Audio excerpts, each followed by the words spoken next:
자, 2016년의 10월 43번부터 45번까지의 문제는 어떤 형태로 되어 있냐면 첫 번째, 두 번째, 세 번째 문제가 3개인데 보기가 없죠. 보기가 없다라는 얘기는 본문에 보기와 같은 형태의 문학평론 지문이 있다는 거야. 문학에 대한 해설 지문이 존재한다라는 얘기죠. 근데 독특한 건 첫 번째 문제를 보면 가에서 확인할 수 있는 내용으로 적절하지 않은 것이라고 되어 있는데 가 부분을 보니까 이게 문학에 대한 이야기지만 문학 작품이 아니고 독서에 해당하는 설명문의 형태를 띠고 있다라고 보시면 되는 거죠. 그래서 첫 번째 문제는 자연스럽게 가 부분의 핵심을 잡아 읽은 다음에 바로 풀어버리시면 되는 형태다. 이렇게 생각하시면 되겠고요. 자, 두 번째 문제의 경우에는 가의 맥락에서 A에 대해 이해한 내용이라고 되어 있죠. 그럼 가의 맥락이니까 이거는 3개 단락으로 되어 있는데 작품을 빼고 가 부분에 그럼 그 3개 단락을 보기로 생각하시고 보기가 본문에 들어갔다 이렇게 생각하시면서 푸시면 됩니다. 그리고 A 부분에 대해서 물었으니까 딱 가 부분 다 읽고 첫 번째 문제 풀고 두 번째 문제 풀고 그 다음에 그것이 끝나고 난 다음에는 나 작품을 읽고 마지막 세 번째 문제를 푸는 형태로 순서를 잡으시면 되겠습니다. 알겠죠? 여기서 고난도의 문제, 학생들이 어려워했었던 문제는 없어요. 이 정도는 빠르게 읽고 풀어야 되는 그런 형태의 문제다 이렇게 생각하시면 되겠습니다. 자, 그러면 첫 번째 가부터 한번 가볼게요. 가, 얘는 독서 지문하고 같은 것이니까 독서 지문을 읽었을 때 우리가 쓰던 방법 하나의 문장에도 핵심이 있다, 핵심을 찾는다. 그리고 그 핵심은 자연스럽게 다음 단락에 연결될 것이다. 그 연결고리를 놓치지 않으면서 읽어주시면 되는 것이죠. 알겠죠? 한 문장에서도 핵심이 있다, 핵심 잡는다. 핵심이 다음 문장에 연결된다. 하나의 단락에도 핵심이 있다. 그 핵심은 또 다음 단락에 연결이 된다. 요거만 주의하셔서 읽어주시면 됩니다. 자, 그럼 첫 문장부터 보자. 자연을 소재로 한 시조 작품들은 조선시대 4대 부들에 의해 창작된 시조 문학의 주류를 이루고 있었다. 그랬어요. 자, 주술관계를 따지면 주류를 이루고 있었다. 무엇이? 시조 작품들은 이렇게 돼 있죠. 그리고 그 시조 작품들은 조선시대 4대 부들, 시대로 따지면 조선시대고 그 다음에 4대 부들에 의해서 이루어진다는 건데 사실 조선시대나 4대 부들이라는 말은 우리에게는 뭐예요? 구정보, 즉 상식적인 이야기죠. 무슨 말이겠지? 이런 건 핵심이 되어도 우리한테는 필요가 없는 내용입니다. 어쨌거나 더 중요한 말은 시조가 주류를 이루는데 제일 중요한 건 자연이죠. 됐죠? 근데 사실 이것도 구정보예요.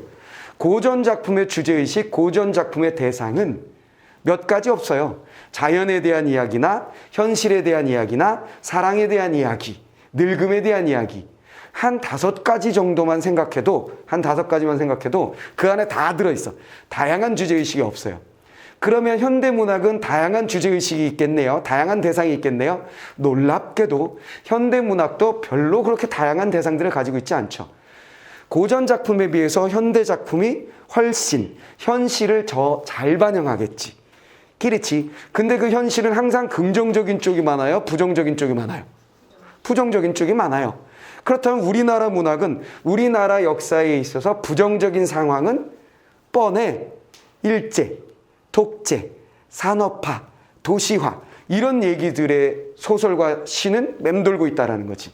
그래서 한 나라의 문학 작품을 출제한다고 했을 때 그 주제의식이나 상황이나 대상들은 그렇게 많이 다양하진 않습니다. 근데 대신 현대문학으로는 뭐가 다양해지냐면 그런 걸 표현하기 위해서 무엇을 선택하는지는 조금은 다양할 수도 있죠. 사물들이 다양해지는 거지. 예전에는 그냥 산과 강 이런 것만 얘기했을 때 지금 현대 작품으로 오면 예를 들어 EBS 수능 특강에 있는 것처럼 누룩을 얘기한다던가 기르치, 플라타너스를 얘기한다든가 무슨 말이겠지? 뭔 말인지 알겠죠? 그렇게 다양한 그 정도가 다양해지는 거지 주제의식은 별로 다양하진 않다. 자, 그래서 어쨌거나 첫 번째 문장을 통해서 우리가 새로운 정보로 중요한 정보로 정리해야 될 것은 별거 없다. 자연을 대상으로 한 자연을 주제의식으로 한 뭐가 시조가 많이 창작되었다. 조선시대 4대부에 의해서 이 정도만 알면 끝. 사대부들은 이들 시조를 통해서 다시 받고 이들 시조 다시 받고 자연과 현실의 관계에 대한 인식을 드러냈다. 쫙 중요한 말은 뭐죠? 자연을 주제로 한 시조들을 통해서 당시 조선시대의 사대부들은 무엇을 했다? 자연과 현실의 무엇? 관계를, 현실의 관계에 대한 인식. 현실의 관계에 대한 인식을 드러내었다. 그러면 우리는 다음 문장에서 뭘 찾는 거예요? 자연과 현실의 관계를 어떻게 인식했는지를 딱딱 정리하면 되는 거죠. 이들에게 있어서 자연은 자연받고 질서와 조화를 이룬 아름다운 공간이자 완상의 대상이었다. 자, 자연은 뭐였다고요? 자, 자연은 뭐였냐면 아름다움의 대상이고 아름다운 것이며, 그렇죠? 아름다운 것이며, 자, 완상의 대상이다. 완상이란 말은 조금 낯설어 하는 사람도 있을 수 있을 텐데 감상이란 말은 알죠? 감상. 그 말하고 별로 다르지 않다고 생각하시면 돼요. 그러니까 아름다움으로서 완상, 즉 감상의 대상이다 라고 정리를 하시면 되겠습니다. 됐죠? 아름다운, 질서 있고 조화를 이룬 아름다운 존재. 자연은 영원불변한 우주 만물의 보편타당한 이치이자 인간이 지향해야 할 대상으로서의 천리가 구현된 관념적 공간이다. 띵, 중요한 말은 뭐야? 이치이자 천리가 구현된 관념적 공간이다. 자, 아름다움의 존재이면서 천리, 하늘의 이치. 자, 요거는 우리가 독서 지문에서, 철학 지문에서 자주 만나는 거지. 동양 철학을 이야기할 때 이치라는 말 나오고 이기론 나오잖아요. 그렇죠? 이기론. 그때 일이라고 생각하시면 돼요. 이기론의 이치, 여기 이치라고 생각하시면 되겠고요. 하늘이 만들어낸 이치가 존재한다는 거야.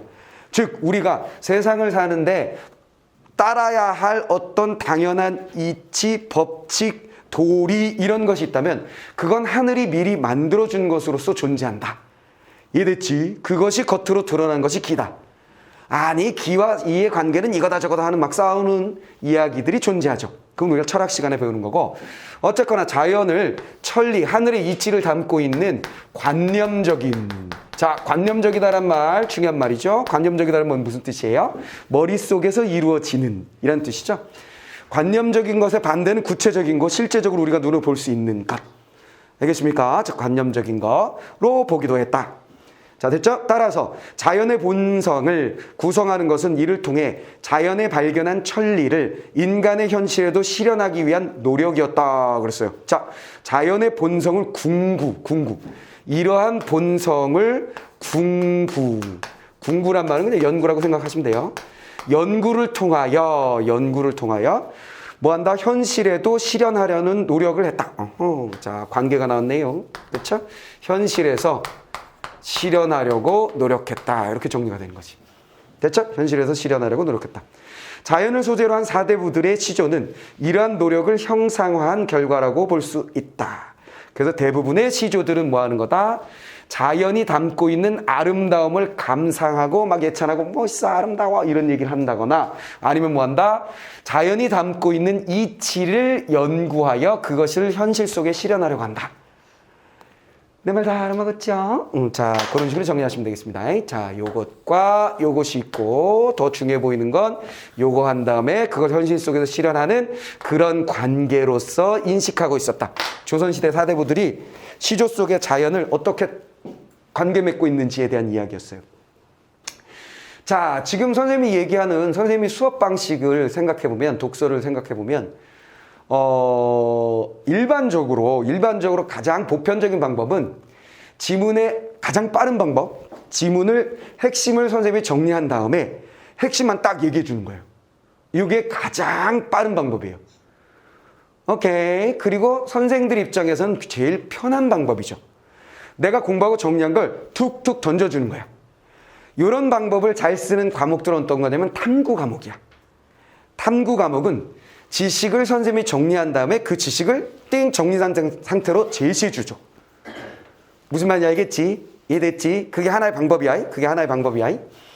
자, 그런 방법이 있고 두 번째 방법은 뭐냐면 또르르륵 읽고 핵심을 또 정리된 걸 그 자리에서 탕 정리해 줘요. 보면 알겠어? 국어의 경우 그렇게 할 수 있다는 거지. 근데 내가 선택하는 방법은 뭐냐면 문장을 하나하나 읽으면서 그 문장마다 내가 뭔가를 적어요. 내 말 이해했어? 내 스타일이 다른 건 그 부분이야. 오케이. 선생님이 막 이렇게 읽으면서 설명하고 그러니까 옛날에 말이야. 조선시대에 이랬잖아. 철학에서는 이랬어. 막 이렇게 읽으면서 막 설명을 해. 설명하다가 마지막 첫 단락의 핵심은 이렇게 정리하는 게 아주 고전적인 강의 방식이에요. 많이 들어봤지 그런 수업을. 무슨 말 알겠어? 이해됐어? 근데 이게 시간이 많이 들면 아예 지문 읽기를 안 하고 핵심만 툭툭 정리해주면 그건 탐구 과목, 암기 과목의 수업 방식. 내 말 이해됐지? 근데 나는 그 두 개의 방식을 다 취하지 않고 뭘 하고 있냐면 문장을 읽고 한 문장 정도 읽고 뭔가 하고 한 문장 읽고 뭔가 하고 한 문장 읽고 뭔가 하는 거야. 이렇게 하는 이유는 뭐라고? 읽는 방법을 가르치고 싶어서 그래. 내 말이 무슨 말인지 이해했어? 내가 지금 여러분들이 수업을 듣고 있는 선생이 뭘 원하는지 잘 아시고 따라 하셔야 돼요. 내 말 알겠지? 이해됐지? 그러면 시간이 좀 걸리고 칠판의 필기가 좀 지저분해질 수가 있어. 단점은. 뭔 말 알겠지? 대신 하여간 어떤 과정으로 글을 읽어야 되는지에 대해서 같이 읽어나가면서 툭툭 정리하고 있으니까 나의 의식의 흐름을 여러분들이 구경하는 거야. 그러면서 따라하는 거지. 내 말 알겠지? 이해됐지? 자, 그렇게 하고 있다는 걸 인식을 해주시고요. 자, 그러면 첫 번째 단락은 이렇게 끝났어요. 자, 그래서 가장 핵심적인 건 어쨌거나 자연과 현실의 관계를 어떻게 인식하느냐. 자연은 하늘의 이치를 담거나 아름다움이고 특히 이치의 경우에는 그걸 연구해가지고 현실에다가 이걸 실현하려는 그런 의도를 가지고 있었다. 인식을 가지고 있었다. 자, 그 다음에 A 부분 작품 문제풀이 들어가야 되겠죠. A 부분 작품 들어갑니다. 청산은 어찌하여 만고에 푸르르며. 자, 이 정도 작품 굉장히 쉽지. 청산, 당연히 뭐예요? 자연이죠. 만고에 푸르르며. 자, 청산, 우린 읽으면서 푸른 산이구나. 어렵지 않은 시어고 얘는 만고에. 자, 이 만고라는 시어는 반드시 알아야 되는 시어입니다. 만고. 이건 오래전이라는 말의 뜻인데 오래전이라는 뜻으로 쓰일 수도 있고 대부분의 문학작품에서는 긴 시간, 엄청 긴 시간이라는 의미로 씁니다. 자, 청산은 긴 시간 동안 푸르르며. 자, 서술어 푸르다. 푸르르며. 이대로 쓸까? 푸르르며. 됐죠? 푸르르며. 자, 그 다음에 유수도 어찌하여 주야에 긋지 않는 것. 자, 유수. 이런 건 뭐야? 이런 거 뭐라 그래? 유수는 세트를 이루지. 세트. 어찌하여 주야. 밤낮으로. 뭐 너 긋디 아니라는 거. 긋디 않는가? 이렇게 되죠. 이런 거 뭐라 그래? 대꾸. 유사한 통사 구조의 반복. 그렇지? 무엇은 뭐뭐하게 뭐뭐하고 무엇은 뭐뭐하게 뭐뭐한다라는 문장 구조를 유사하게 연결시키는 거. 유사한 통사 구조. 유사한 통사 구조의 문장 구조라고 그랬어요. 반복했으니까 우리는 이걸 뭐라 한다? 대꾸라고 하는데 언제나 대꾸는 이런 뜻이지만 나는 여러분들에게 뭐라 그랬냐면 대꾸를 판단할 때는 세트가 이루어지는 걸 보라 그랬어요. 기억나지? 그치? 청산, 유구, 만고, 주야. 푸르다, 긋지 않는다. 이런 짝을 잘 이루게 만들어진 것이 진정한 대꾸 형태다라는 거 알아주시라 그랬고요. 자, 그 다음에 우리도 그치지 마라 만고상청하리라고 그랬어요. 자, 우리도 우리가 됐죠. 그러면 여기는 자연이고 여기는 당연히 자연물이 되는 거고 요거는 뭐예요? 인간이 되는 거겠지. 당연한 얘기기. 우리는 그치지 마라. 요거 그대로 받았죠. 우리도 그치지 마라. 그치지 않고 만고상청하려. 만고 요거 다시 나온 거죠. 긴 시간 동안 항상 상은 항상 푸르리라. 그렇죠? 푸르리라. 긴 시간 동안 만고에 푸르리라. 자, 그러면 여기서 뭔지 대강 감 잡았죠? 요게 그대로 연결되고 있는 거 느껴지죠? 자연을 어떻게 대하고 있는지 느껴졌어요? 설명해 줍니다. 위 시조에는 자연에 구현된 천리가 곧 인간이 추구해야 할 보편타당한 이치라고 보는 시각이 들어있다. 왜? 자연의 천리라는 건 뭐야? 천리라는 건 오래오래 변하지 말아야 된다는 거지. 이런 걸 뭐라 그래? 항상성, 꾸준함, 불변, 이게 하늘의 이치야. 그래서 우리도 그치지 말고 푸르자. 그치지 말고 푸르자. 이게 마찬가지. 이걸 우리가 가져오자. 그래서 결국 뭐야? 천리가 가진 관념적인 속성, 관념적인 천리를 현실에, 우리에게. 똑같은 얘기죠. 자, 그 다음에 자연을 담고자 하는 노력을 통해서 현실에서 천리를 구현하는 것이 가능하다는 인식이 바탕에 깔려있다. 이렇게 연결시키는 건 가능하다. 이러한 현실의 변화 가능성에 대한 이러한 긍정적인 인식은 자연을 소재로 한 16세기 4대부들의 시조에 빈번하게 드러나는데 자, 여기 뭐가 주의해야 돼? 16세기라는 말이 나오지. 16세기란 말이 나왔으니까 얘는 뭐야? 데칼코마니가 시작되는 건 시대별 차이. 됐지? 16세기의 특징, 제일 중요한 말은 뭐예요? 긍정적인 인식은 16세기에 빈번하게 드러났다. 아하, 이거 중요한 말이 뭐야? 이런 건 긍정적인 인식이다. 자, 우리가 계속 연결고리로 잡아야 되는 건 뭐야? 인식이잖아. 자연과 현실의 관계에 대한 인식. 첫 번째 인식은 뭐야? 긍정적 인식. 자연이 가지고 있는 천리를 인간에게도 적용할 수 있을 거라는 긍정적 인식. 자, 인식이 16세기에 줄을 이뤘다. 이는 무수한 좌절을 겪은 끝에 도덕적, 이념적 정당성을 내세워 현실 정치를 주도하게 되었던 당대 4대부들의 낙관적 전망에서 비롯된 것은 아하, 긍정적인 인식은 뭐야? 비슷한 말을 반복했죠? 낙관적이다. 낙관적 인식에서 비롯된 것이다. 그랬어요. 낙관적 인식에서 비롯된 것이다. 자, 결국 뭐냐면, 자, 이런 일이 왜 벌어졌냐? 조선이 건국되고 나서 어떤 왕조가 무너지고 새로운 왕조가 태어난다는 얘기는 기존의 왕조의 문제점이 있었다는 얘기잖아. 그렇지. 그 새로운 사대부들은 기존의 권문세족에 비하여 유교적인 덕목으로 덕목을 딱 장착한 상태에서 이런 아사리판인 세상을 이 유교적 덕목, 즉 천리, 이치로 바꿀 수 있다라는 생각을 했으니까 새로운 건국을 한 거야. 그러다 보니까 16세기까지만 해도 뭐가 많이 있었다? 현실을 바꿀 수 있다는 낙관적 의식에 의하여 이러한 녀석을 인간에게도 적용할 수 있다는 긍정적 인식을 작품에다 반영했다. 뭐 이런 얘기지. 이해됐지? 핵심만 찾으면 간다는 거야. 자연과 현실을 관계 인식이 드러나는 게 시조인데, 오케이. 아름답게 보거나 혹은 이치가 담겨 있어서 그걸 인간 현실에 적용할 수 있다라는 생각이 이런 작품이 이렇게 나타났다. 이 얘기예요. 자, 그 다음에 그러나 17세기, 아하, 예측한 대로 16세기 나온 다음에 17세기가 빡 나오게 되죠. 17세기 특징, 데칼코마니 따단 정리해주면 끝납니다. 자, 17세기 정리. 자, 17세기 들어서 사대부들은 당쟁과 외적의 침략으로 혼란스러워진 현실에서 성리학적 이념과 도덕적 영향력이 점점 약해지는 것을 지켜보게 됐다. 아하, 성리학적 이념이 약화되기 시작하더라. 시대가 지나면서 힘이 빠져요. 자, 힘이 빠집니다. 자, 그걸 지켜보게 되었다. 이 시기에 사대부들의 시조에서 자연은 여전히 차이점, 공통점, 데칼코마니니까 정리해야 되죠. 여전히 천리가 구현되어 있으며 질서와 조화를 보여주는 공간으로 간주되었지. 만만한 돼 있죠. 자, 자연은 17세기의 자연은 뭐다? 여전히 천리가 구현된 공간이나 사물이다라고 보여지고 있었지만 현실은 이와 거리감은 혼탁하고 부조리한 공간으로 여겨졌다. 그런데 이것에 비해 현실은 이것으로부터 거리감은 혼탁한 상황이다라고 보았다. 자, 그 다음에 이들 시조에서 화자는 자연의 아름다움, 풍광에 몰입하고 그 흥취를 즐긴다. 화자들은 어떻게 한다? 이 천리를 담고 있는 자연 속에서 우리가 맨날 보던 얘기야. 뻔한 얘기를 조금 어렵게 했을 뿐이야.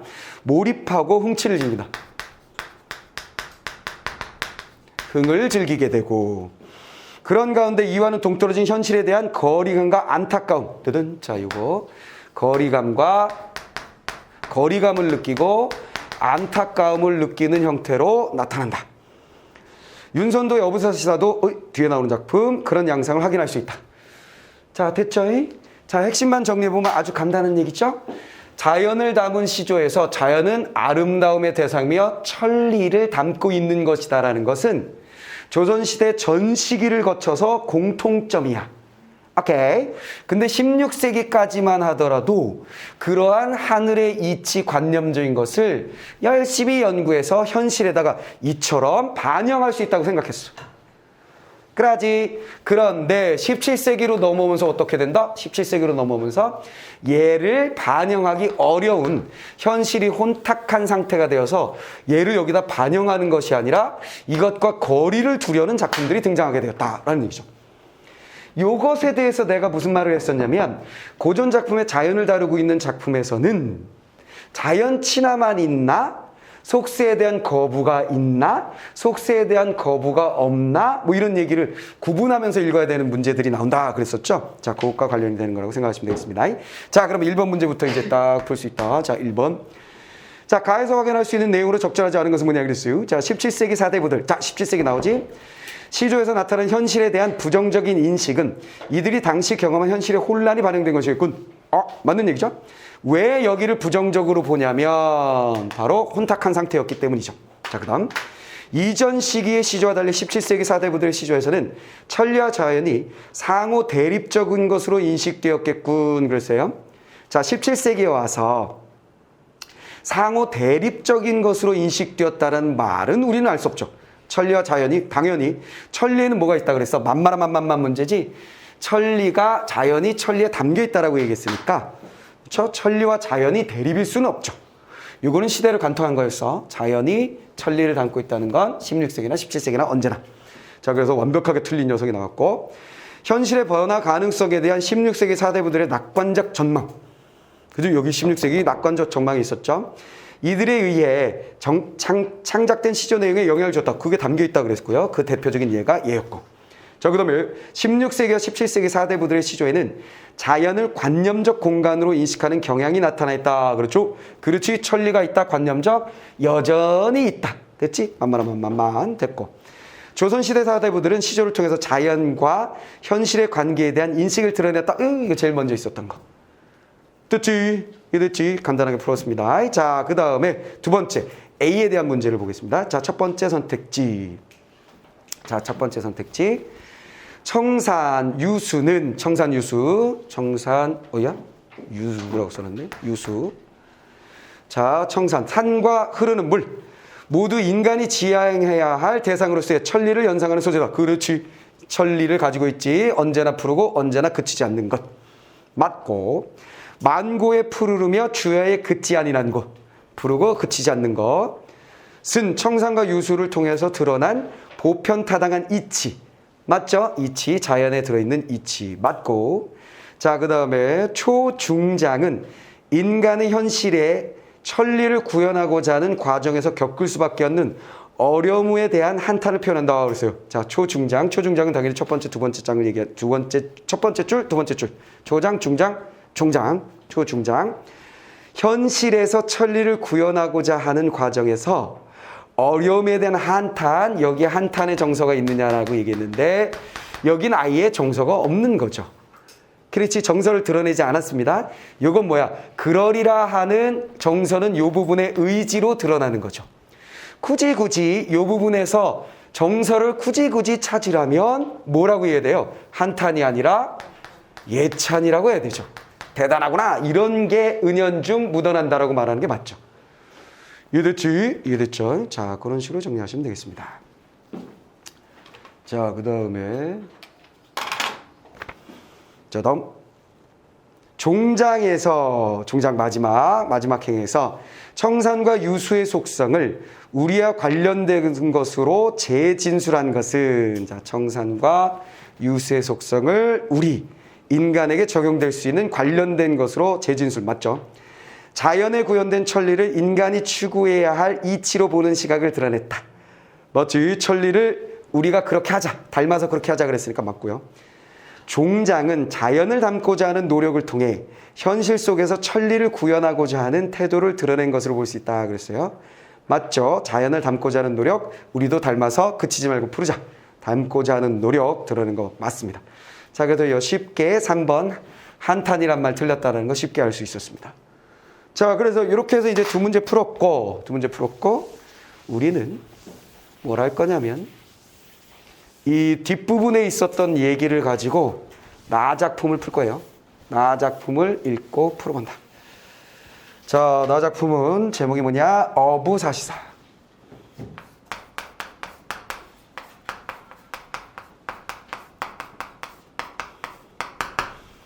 전에도 얘기했었지만 수능에 고전시가로 제일 시험에 많이 나오는 것은 가사하고 시조다.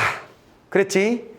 근데 시조 중에도 제일 많이 나오는 건 연시조다. 그랬지? 왜? 창작이 제일 많이 됐고.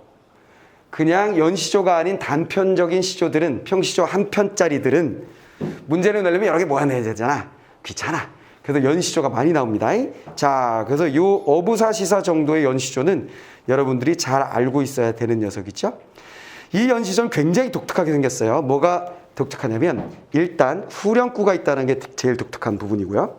자, 일단 제목만 먼저 생각해 보시면, 자, 어부사시사 그랬는데 어부라는 건 내가 뭐라 그랬죠? 어부라는 건 사대부들이 추구하는 자연 친화적 삶의 최상위 모델. 됐지? 자연 친화적 삶의 대표적 모델이다 라는 거 알고 있으면 끝났고, 그 다음에 이런 자연 친화적 삶을 사는 어부를 쓸 때는 이렇게 아버지를 쓴다 그랬어. 아버지 한자를 아비부를 쓰죠. 아버지가 아닌 저 한자가 아니면 뭐로 생각하면 돼? 물고기 잡는 걸 어부로 삼는 사람. 오케이, 이건 뭐야? 퇴직하고 낚싯대 들고 돌아다니는 사람, 이렇게 생각하시면 돼. 알겠지? 자, 이렇게 정리하시고, 자, 다음. 앞개에 안개 걷고 뒷매에 해 비친다 그랬어요. 앞개, 개라는 건 뭐야? 개울이라고 생각하시면 되겠습니다. 자, 이건 춘일. 자, 춘이라고 되어 있는 것으로 보아서 첫 번째 우리가 당연히 생각할 거면, 아하, 계절감이 나타나겠구나. 그렇다면 계절에 따른 시상전개가 이루어질 수도 있겠구나. 알겠지? 시상전개에 대한 얘기하고 계절감이라는 얘기가 선택지에 나올 수 있다는 걸 제목을 보면서, 여기 춘일, 춘사 이렇게 보면서 바로 알게 되고, 앞개에 안개 거치고 뒷매에 해 비친다 그랬어요. 자, 앞개 개울에 개울물에 안개가 거치고 사라지고, 그 다음에 산에 해가 비친다. 자, 자연 친화적 작품에서는 자연 사물들이 나열되니까 그것의 의미를 해석하는 것이 아니라 어떤 사물을 이야기하는지 정도만 항상 생각하면 된다 그랬어요. 그러니까 개울이 있구나, 산이 있구나, 아하, 해가 뜨면서 안개는 사라지는구나, 이 정도. 그렇죠? 주변의 자연에 대해서 얘기할 뿐. 뱉더라. 자, 요거 먼저 보시면 후렴구 첫 번째 수의 후렴구는 뱉더라고. 그 다음 뭐야? 이어라. 그 다음 뭐야? 닷디어라. 그 다음 뭐야? 닷들어라. 그 다음 뭐야? 끝났나? 자, 그러면 요거는 뭐라 그랬어? 배가 출발해서 띵띵띵띵띵 운행하다가 어딘가에 배를 묶어서 정박하는 데까지. 그 과정들이 각 수마다 들어있어요. 그런 뜻을 가지고 있다는 것만 그냥 살짝 알면 돼. 알겠지? 그러면 배 떠라는 뭐야? 배 띄워라겠지. 됐지? 출발하자, 배 띄워라, 이 얘기로 보시면 되겠고, 이어라는 뭐야? 이어라. 저어라 정도로 생각하시면 되겠어요. 노져라. 그럼 운행을 막 하는 거지. 닷디어라는 밑에 닷이 또 하나 있지. 그럼 이 녀석은 아마 돛 같아요, 돛. 무슨 말이겠어요? 돛담배라는 게 뭔지 알지? 배가 야래 있으면 여기다가 이렇게 된 거, 이거 돛. 그치? 그 다음에 배가 정박할 때 여기 이렇게 쇳덩거리. 오케이. 요거 앵커라 그러지? 앵커. 그럼 배를 멈춰서 어딘가에 멈춰 있으려면 배가 물살에 둥둥둥둥둥 떨어지다가 갈까봐 걱정스러워. 요 쇳덩거리를 삥 밑에 내려가지고 등 늘어뜨려 놓으면 배가 그 자리에 고정되는 거지. 이해됐지? 그 녀석이라고 생각하시면 되겠어요. 자, 그러면 들어라는 얘를 들어 올리는 거지. 이렇게 들어 올리면 뭐야? 배가 출발하는 거. 알겠지? 그 다음에 돛을 디어라는 아마 내리는 것 같아. 얘를 쭉 내리면 바람을 맞지 않고 멈추는 것. 무슨 말이겠어? 그냥 참고적으로 내가 얘기를 해주는데 수능에서 이런 건 안 나와요. 무슨 말이겠어? 수능에서 이런 거 왜 묻고 앉아있어? 뭘 물을까? 수능에서는 배가 떠나고 뭐 하는 과정을 나타내고 있어. 독특하게 시조인데 후렴구를 넣고 있어. 상류층의 장르인데 하류층의 문화의 요소를 차용하고 있어. 이런 얘기만 나오면 되는 거지. 얘를 구체적으로 뜻풀이가 나오진 않아요. 뭔 말이겠어? 근데 혹시 궁금할까 봐 대강 한번 추리해서 얘기한 거고요. 자, 그렇게 정리하면 되겠고, 그 다음에 또 다른 후렴구 내용에 집중하기 위해서 후렴구를 먼저 해결해 보면 지국총 어사화라는 말이 있죠. 자, 지국총 어사화. 자, 여기서 특이한 거는 요 지국총이에요. 지국총을 얘를 음성 상징어로 봅니다. 특이한 건 이 녀석이 음성 상징어를 하는 거야. 뭔 음성 상징어인데, 노를 저을 때 나무로 만든 배잖아. 거기에 노를 저을 때 노를 이렇게 나무에다 대고서 이렇게 저을 거 아니야. 그럼 당연히 뭐야? 비벼지겠지, 나무끼리. 그럼 찌그덕 소리 날 거 아니야. 그럼 요거를 뭐로 해석하냐면 지국총을 찌그덩 정도로 해석을 합니다. 그러면 되게 특이하지. 왜? 우린 음성 상징어 나오면 관습적으로 문제에 나오는 어떤 포인트를 알고 있어. 음성 상징어 나오면 맨날 뭐야? 아하, 구체적이구나. 왜? 음성 상징어는 무조건 둘 중에 하나잖아. 뭐? 의성어거나 의태어죠. 의성어는 소리를 흉내낸 거니까 청각적이고, 오케이? 의태어는 그 모습이나 동작, 형태들을 흉내낸 거니까 바로 시각적이지. 이해됐지? 구체적이란 건 내가 뭐라고 여러 번 강조했냐면 오감으로 인지가 가능한 녀석이라고 얘기했잖아. 이해요? 감각적인 거야. 감각적인 거. 그렇지. 그러니까 구체적이다. 감각적이다. 그렇지? 생동감 느껴진다. 이런 말들이 자연스럽게 따라오고, 그 다음에 뭐가 또 따라왔었냐면 문학성이 다른 동시대의 다른 작품에 비해 더 뛰어나다라는 말을 했어요. 이건 뭔 소리냐? 음성상징어를 썼다고 문학성이 더 뛰어나다란 말을 왜 쓰고 그러지? 라고 했을 때 이런 거야. 이런 말을 왜 옛날부터 많이 했었냐면 음성상징어는 보나마나 뭐로 돼 있어요? 고유어로 돼 있다는 거지. 내 말 오케이? 그렇지? 음성상징어는 대부분 고유어야. 깡청깡청. 그치? 이걸 바꾸면 우리말로 하면 찌그덩. 이거 다 고유어라고. 당연히 그렇단 말이야. 그러니까 고유어를 사용하게 되면 당연히 한자어를 갖다 쓰는 것보다는 우리 정서를 표현하는데 적절하지. 내 말 이해됐지? 그러면 기존에 막 한자어나 막 누가 쓴 한시 갖다가 막 인용하고 이런 작품에 비해서는 우리 감정을 더 잘 표현하니까 문학적이다라는 말을 할 수밖에 없었다는 거지. 내 말 이해됐지? 항상 음성상징어가 따라오면 이런 말들이 따라오는데 얘는 여기는 따라올 수가 없는 케이스지. 왜? 뭐였기 때문에 한자를 가지고, 여기 한자 나왔나? 안 나왔나? 한자예요. 한자를 가지고 음성상징어를 만든 케이스거든. 알겠냐? 내 말 다 알아먹었지? 자, 그런 식으로 정리하시면 되겠습니다. 자, 그래서 음성상징어에 대해서 하나 설명했고, 지국총은 그럼 뭐야? 찌그덩 이렇게 해석하시면 되고, 어사는 어여 정도로 해석하시면 되겠습니다. 어여, 감탄사 정도로. 요 정도. 자, 그렇게 해석을 하시면 되겠습니다. 자, 그러면 후렴구에 대한 이야기는 다 끝났고, 이제 후렴구를 다 버리고, 후렴구 첫 번째 초장과 중장 사이에 있는 건 배가 출발해서 정박하는 데까지 이야기를 담고 있다는 얘기였고, 그 다음에 중장과 종장 사이에는 지구총 어사는 음성상징을 한자로 만든 녀석이다. 오케이? 그거 알면 되겠습니다. 자, 그러면 얘네들을 우리 떨어버리고, 이제 후렴구에 대한 설명 끝났으니까 얘네들 떨어버립시다. 그리고 이제 내용 중심으로 갑시다. 내용 중심으로. 자, 춘일. 바로 가자. 밤물은 거의 디고 낮물이 밀려온다. 그래서 밤물은 거의 디고라는 건 사라지고 뭐 이런 얘기겠지? 낮물이 밀어온다 그랬어요. 그럼 밀어온다를 통해서 밀려오는구나. 그러면 뭘 생각하면 돼? 아하, 썰물, 밀려오는 물, 이런 걸 생각하면 되겠네요. 그렇죠? 얘는 가고 얘가 온다. 뭐 이런 얘기 같아요. 자, 그 다음에 강촌의 온갖 고지, 꽃을 말하죠. 먼 빛이 적 좋다. 자, 뭐야? 강촌, 공간 나왔고, 강마을이죠. 강마을, 강이 있는 마을. 강마을에 온갖 고지 온갖 꽃이 더욱 좋다. 이게 핵심적인 정서네요. 항상 우리가 시조를 보게 되면 앞에 작품, A 작품도 마찬가지였지만 초장, 중장, 종장으로 되어 있고 종장에 항상 뭐가 이루어진다고 해서 시상의 집약. 시상의 집약이라는 것은 뭐라 그랬어? 정서의 마무리. 정서가 어떤 정성지를 강조해서 마무리해 지어주는 것. 대사. 그래서 앞부분은 뭐가 되는 거예요? 선경이 되고 뒷부분은 후정이 되는 그런 스토리가 많죠. 선경과 후정의 스토리로 되는 경우가 많습니다. 얘도 비슷하네. 자, 그러면 주변의 아름다운 강마을의 자연 경관에 대해서 얘기해서 봄날에 해가 뜨니까 안개가 걷혀요. 물이 밀려 들어오고 있어요. 이 강마을 주변에 핀 꽃은 너무나도 이쁘고 좋군요. 이 정도. 도주 첫 번째 수 끝났습니다. 춘원.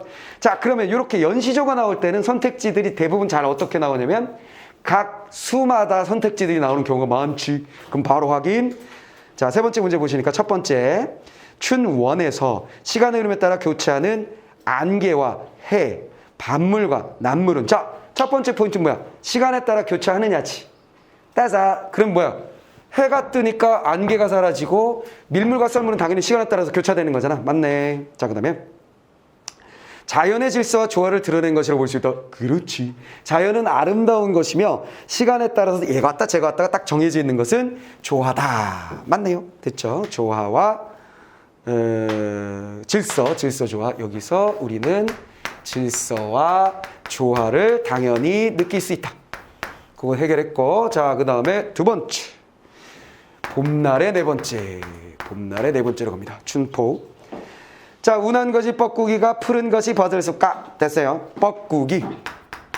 뻐꾸기가 울고 이거지 뭐. 뻐꾸기 울고. 그 다음 뭐야? 푸른 버들숲이 푸르다. 또 자연경관. 그 다음 어촌 두 집이 내 속에 나락들락. 자, 여기서 중요한 거 어촌의 집들이 요거 있죠. 요거 기본 단어. 앞에 이 녀석과 같아요. 같은 단어입니다. 자, 안개예요, 안개. 요거 자주 나오니까 알아두세요. 내 속에 나락들락, 들락거린다, 들락날락거린다. 그럼 안개 속에 들락날락거린다, 나락들락이라는 건 뭔 뜻이냐면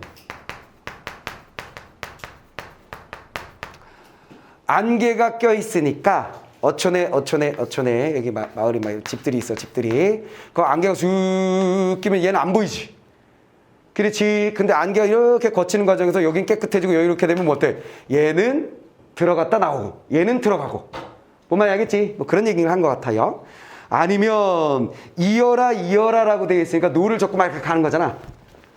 가다 보면 어떻게 되는 거야? 요 집이 보이다가 안 보이고 배가 이렇게 가면 요 집이 보이다 안 보이고 그래서 들락날락 한 것으로 봐도 상관없는데 내가 보기엔 안개가 있으니까 안개에 가려졌다 나타났다 한다라고 보는 게 제일 좋은 것 같은데 당연히 수능에서도 어떤 게 맞니라는 문제를 낼 가능성은 제로지. 무슨 말이겠어? 수능에서는 그런 거 안 내. 알겠냐? 그냥 그런 모습을 나타내요 하고 뒤에 뭔가가 포인트가 나오게 되지. 이랬어? 그럼 우린 그건가 보다 하고 받아들이면 돼요. 자, 마지막 맑은 깊은 물에 온갖 곡이 뛰어논다. 자, 맑은 물에 맑은 소라는 건 그냥 물이라고 생각하시면 돼요. 소는 물 그냥 우린 편하게 물 됐지? 물에 온갖 고기가 뛰어논다. 자, 맑은 물에 물고기들이 논다. 이 정도로 정리하시면 되겠습니다. 물고기들이 놀고 있다. 자, 이것도 그냥 자연현상이야. 아름다운 자연현상을 표현한 걸로 끝나는 거죠. 벚꾸기가 울고 버드나무가 푸른데 어촌이 안개에 집들이 보일락말락하고 있구나. 맑은 물에 물고기들 놀고 아이고 아름다워라. 감탄, 예찬 정도로 생각하시면 되겠습니다. 자, 두 번째 선택지 춘사. 3번의 두 번째 선택지 어촌의 두어 집 벚꾸기가 버들숲이 어우러진 가운데 온갖 고기가 뛰어노는 자연의 모습과 대조를 이루면서 현실의 혼탁함을 드러내고 있다 그랬는데 자, 여기는 앞에하고 조금 다른 게 있어.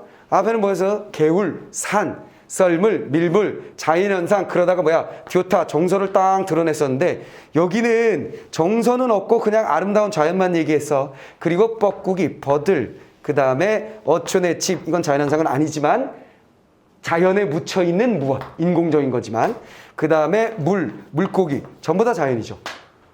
그렇지. 그래서 얘네들 사이에 어떤 대립이 있을 수는 없죠. 이랬지? 아름다운 자연으로서 대조되어 나타날 수 있는 녀석은 아니다. 그런 얘기죠. 아니다. 자, 그 다음에. 자, 그래서 2번이 답이 됐네요. 자, 2번이 답이 됐고, 이제 6번째. 하육을 한번 봅시다. 하육. 여름 6번째 보겠습니다. 긴 날이 저문한 줄 흥에 미쳐 뭐라도다. 날 저무는지. 아하. 자, 이건 정서가 바로 나왔어. 날이 저무는데, 해가 저무는데 나는 흥이 너무 커서 이 날이 저무는 걸 몰랐다. 날이 저무는 걸 모르고 있어요. 자, 자연을 즐기는 흥에 날 저무는지 몰랐어요. 자, 그 다음에 뱃대를 두드리고 수조가를 불러보자. 뱃대라는 건 배짱. 배의 어느 부분을 퉁퉁 치면서, 오케이, 두드리면서 수조가를 불러보자. 수조가 해지는지도 모르고 수조가라고 되어 있으니까, 가라고 되어 있으니까 이건 노래겠죠. 그렇죠? 노래를 불러보자. 물을 즐기는 노래겠지 뭐. 애내성 중에 만고심을 근히 앓고. 애내심 중에 만고심을 누가 알겠느냐 그랬잖아. 의문 형태로 끝났지. 누가 알겠느냐 끝났으니까 모른다가 되겠지. 서리적 표현이니까 바꿔서 우리는 서리적 표현 의문을 통해서 누가 알겠느냐 그랬으니까 모르는구나 이렇게 정리하시면 되겠죠. 자, 이전의 수에 비해서 얘가 다른 점, 바로 정서로 시작하고 정서로 끝나고 있다는 게 특이하죠. 이해됐지? 정서로 시작해서 바로 정서로 끝났습니다. 근데 애내심, 만고심 이게 뭔지 모르겠어. 근데 밑에 나오죠. 뭐라 그랬어? 애내심이 아니라 애내성. 애내성, 애내심. 이게 뭔지 밑에 나옵니다. 자, 뭐라 그랬냐면 주자의 무의구곡 중 한 구절을 인용하서, 이건 필요 없고, 사공의 뱃노래에 드러난 세상 만고의 근심. 아하, 요게 바로 뭐라는 거야? 이 수조가 같은 거네, 수조가. 이걸 뜻한 거였어. 뱃노래. 뱃사공이 부르는 뱃노래에 만고심. 아하, 고심하고 있다. 근심. 자, 해석이 다 끝났어요. 갑자기 자연을 즐겨서 흥겹다가 뭐로 넘어갔어? 근심이 나오네?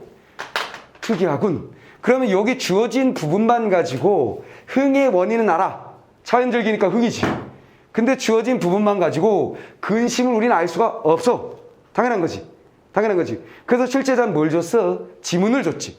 지문에 뭐가 나왔었어요? 17세기로 넘어오면서 세상 현실이 혼탁해지면서 그 혼탁한 현실과 거리를 두려간다라는 말이 있었잖아요. 그밖에 안 돼. 됐지? 자, 그러면 이 부분에 대한 선택지를 한번 봅시다. 만고심이란 어부생활의 풍류를 즐기면서도, 풍류는 흥에 나왔었고 어부생활의 풍류, 그걸 즐기면서도 한편으로 현실을 떠올리는 안타까워하는 화자의 내면을 가리킨다. 아하, 자, 이걸 뭐로 하겠다는 거야? 이 근심을 현실에 대한 안타까움으로 해석하겠다. 이렇게 된 거야. 근데 이 현실에 대한 안타까움을 해석할 수 있는 근거는 작품 속에 찾는 게 아니라 보기 형태를 띠고 있는 가지문의 마지막 단락을 통해서 찾은 거야. 17세기의 특징. 17세기에는 현실이보다 혼탁했다. 그래서 거리를 뒀다. 이거 가지고 여러분들이 해결하시면 됩니다. 자, 됐죠? 그럼 맞는 선택지. 자, 그 다음에 6번째 끝났고 이제 마지막 가을 2번째. 가을 2번째로 가봅시다. 수국의 가을이 드니, 수국, 아까 강촌하고 수국하고 같은 말이겠죠. 강촌은 강마을이라면 강이 있는 마을, 수국은 뭐가 되는 거야? 물나라라고 되어 있으니까 물이 있는 나라. 그래서 둘 다 그냥 물가의 마을이다 이렇게 생각하시면 되겠고요. 물가 마을.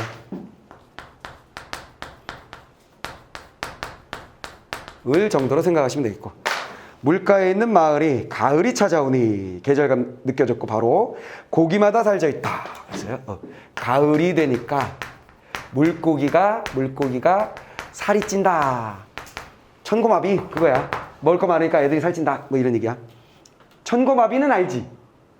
사자성어. 천고가 뭐야? 하늘은 높고 가을 하늘은 높고 말이 비만 상태예요. 이런 얘기지. 이래서 그러면 하늘이 높을 때 왜 말들이 비만해지는 거야? 먹을 게 많아지니까. 가을은 풍요의 계절, 결실의 계절이니까. 그래서 고기가 살져 있다. 이게 바로 뭐야? 마비하고 같은 거야. 결실의 계절이라 애들이 어떻게 됐다는 거야? 살이 뽀덕뽀덕 올라온다. 뭐 이렇게 얘기고. 다 들어라. 그 다음에 만경징파. 예, 만경징파. 이것도 잘 아셔야 되겠죠? 만경징파. 만경징파라고 나오지 않고 만경창파라고 나오기도 하죠. 됐지? 만은 뭐야, 여기서 만은? 일만이야, 일만. 만 개의, 1, 2, 3, 4, 5, 만. 따서 1만 개의 경은 바디랑. 오케이? 이랑이란 건 뭐냐? 야, 우리가 과학할 때 파동 했잖아, 파동. 그치? 물이든 소리든 파동을 이루게 된다라는 거 있잖아요. 파동을 이룬다. 사인파 곡선을 만든다. 그래서 이 녀석을 우리 뭐라 그래서 골. 아이 뭐래? 마루. 이 녀석을 뭐라 그래서 골. 무슨 말이겠어? 근데 실제 밭으로 가보면 밭을 이렇게 튀어나온 부분과 파인 부분, 튀어나온 부분과 파인 부분에서 여기다 뭔가를 심는단 말이야. 식물들을. 그렇지. 그럼 요 심는 거를 여기를 뭐라 그런가? 밭고랑, 요거를 밭이랑, 밭미랑 이렇게 얘기하거든. 이래서 밭미랑, 밭고랑 이렇게 얘기한단 말이야. 알겠어? 그래서 요걸 그대로 써가지고 물결 파도가 치는 것도 물결의 이랑이란 말을 쓰는 거야. 이해되지? 그러면 여기서 이랑이라는 것은, 만경이라는 것은 만 개의 물결이라고 해석하면 되는 거고요. 자, 그 다음에 징파. 이거는 그냥 깨끗하다. 이거 뭐야? 이게 파도네, 그냥 파도. 물결. 이것도 물결. 자, 그래서 만경징파, 만경창파 나오면, 만경징파나 만경창파 나오면 그냥 물결이야. 물이야, 물. 강물이든 바다든. 오케이. 자, 그 다음에 물에다가 만경창파, 만경징파, 물에 실카지, 슬카지. 이것도 알아야죠? 슬카지. 슬카지는 실컷 용여하자. 용여하자는 뭐야? 쓰자니까 누리자. 즐기자. 이 정도로 보시면 되겠습니다. 자, 물을 실컷 즐기자. 이렇게 정리하시면 되겠습니다. 인간을 돌아보니 뭐더욱 좋다. 인간 세상을 이거 뭐야? 항상 주의라고 했었던 거. 자연 친화 작품에서는 속세에 대해 거부감이 있느냐 없느냐, 미련이 있느냐 없느냐를 가지고 문제 내는 거 되게 좋아한다고 그랬어요.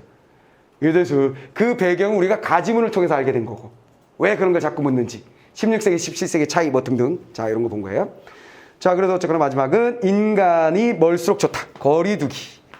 인간 세상이 멀수록 좋아요. 다 끝났지? 자, 그러면 강마을이 물가을이 되어서 물고기가 살쪄가지고 이 물에서 실컷 즐기면서 놀고 싶어요. 인간 세상 대립이 이루어지는 거죠. 이런 강마을과 인간 세상은 대립적인 공간으로 긍정과 부정으로 나는 먼 게 좋다. 얘는 멀었으면 좋겠어요. 거부감이 드러나 있다. 끝. 자, 그러면 봅시다. 뭐더욱 좋다는 인간으로 제시된 현실의 부조리함에 대한 화자의 거리감을 반영한 표현으로 볼 수 있다. 맞지? 간단하지? 자, 이렇게 하시면 그냥 쭉 풀렸습니다. 별로 어렵지 않습니다. 자, 항상 고전은 뭐라 그랬냐면, 선생님이 읽어주잖아. 그럼 모르는 말들을 체크해 놓으시고 수업이 끝나고 난 후 그날 잠들기 전에 반드시 3번 이상 읽으세요. 알겠어요? 읽을 때는 모든 단어의 뜻을 명확하게 알려고 애쓰는 것이 아니라 조금 불명확해도 상관이 없어. 그냥 뭐야? 앞물에 안개가 걷히고 뒷산에 해가 비치는구나. 머릿속에 영상이 그려지고. 오케이? 이렇게 읽어서 3번 이상 반드시 읽어서 어부사시사가 만약에 수능에 나온다면 아주 편한 마음으로 풀 수 있도록 준비해 두셔야 돼요. 아시겠습니까? 일단 먼저 당연히 EBS 수능특가가 완성이 되어 있는 게 연계될 가능성이 먼저 제일 높긴 하지만. 됐지? 자, 오케이.